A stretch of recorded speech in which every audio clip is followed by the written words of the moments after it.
2017년 11월 창원터널 폭발 사고, 2019년 5월 양산 홍도사 교통사고. 이 두 사고의 공통점은 바로 70대 고령 운전자. 하지만 사고의 원인이 단지 운전자가 고령이라고 단정 지을 수는 없습니다. 이런 사고가 계속돼 발생하면서 고령 운전자들에 대한 우려가 커지고 있는 것은 사실입니다. 고령 운전자의 경우에는 인체의 노화에 따라서 어떤 인지 과정의 실패를 일으킨다든지 아니면 우리가 이제 운전기기를 조작함에 있어 가지고 어떤 정확성이 떨어지기 때문에 오작동이나 아니면 과조작을 일으킴으로 인한 교통사고건들이 지속적으로 이렇게 보고가 되고 있거든요. 그렇다면 고령 운전자들에 대해서 일반 시민들은 어떻게 생각할까? 나이가 한 70 넘어가면은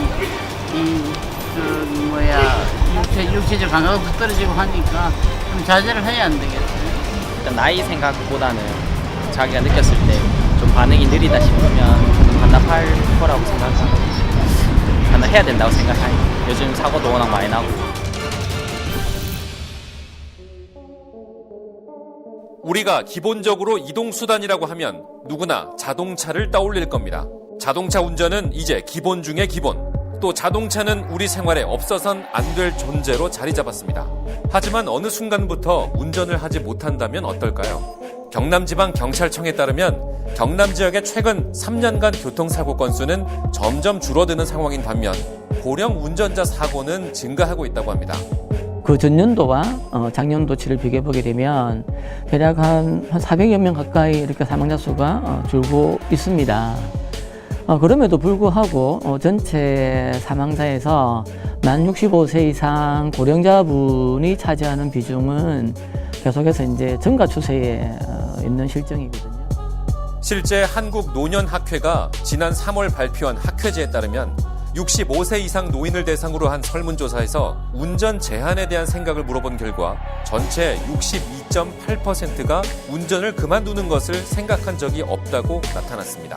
도로교통공단은 지자체와 협업해 고령 운전자의 교통사고를 줄이기 위한 정책으로 고령 운전자 운전면허 반납 제도를 시행하고 있습니다. 바로 운전면허를 자진 반납하는 고령 운전자에게 교통비와 상업시설 할인 등의 인센티브를 지원해 주는 겁니다. 하지만 과연 이 제도가 실효성이 있을까요?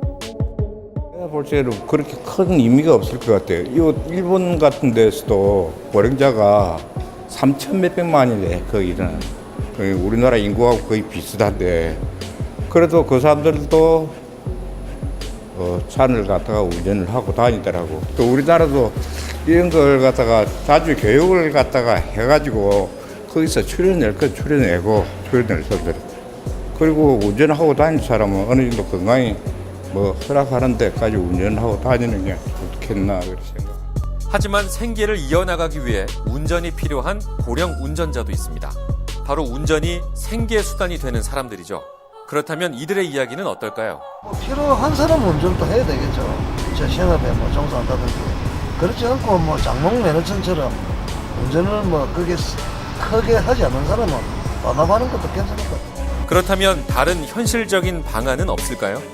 10만 원이라고 들었는데 이건 말이 안 되는 기라. 와 말이 안 되느냐.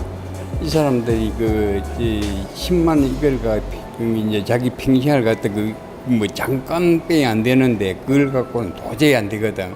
이제 그것을 딴 제도로 바꿔가지고 이제 돈을 좀 더 올려서 거석을 하든지 해야 되지. 내가 생각할 때는 10만 원 줘가지고는 지금 되는 게 아니다.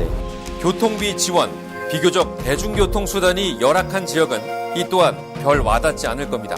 그렇다면 농어촌 지역의 고령 운전자들은 어떻게 하라는 걸까요? 그들에게는 일자리 제공과 같이 그들이 직접 체감할 수 있는 실질적인 제도가 더 필요하지 않을까요? 누구나 나이는 들기 마련입니다. 또 나이가 드는 건 죄가 아닙니다. 고령 운전자 스스로 대처해야 한다라는 말 또한 맞지 않는 말입니다. 무엇보다 중요한 건 주위 환경 그리고 관심입니다. 너무 많은 부분들을 어르신들에게만 이렇게 맡겨두지 말고요. 우리 전체의 문제로 바라보고 우리 사회 구성원 모두가 더 늦기 전에 이렇게 관심을 가지고 이게 이제 어르신들도 이제 이동권은 확실히 좀 보장이 되어져야 되거든요. 그래서 이제 자가 운전해서 대중교통으로 이렇게 전환하시도록 유도하려고 하게 되면 사회 전체가 관심을 가지고. 고령 운전자는 사고 유발의 원인이라는 고정관념을 먼저 깨는 우리의 인식 전환이 필요하지 않을까요? 우리도 언젠간 나이가 들 테니까요.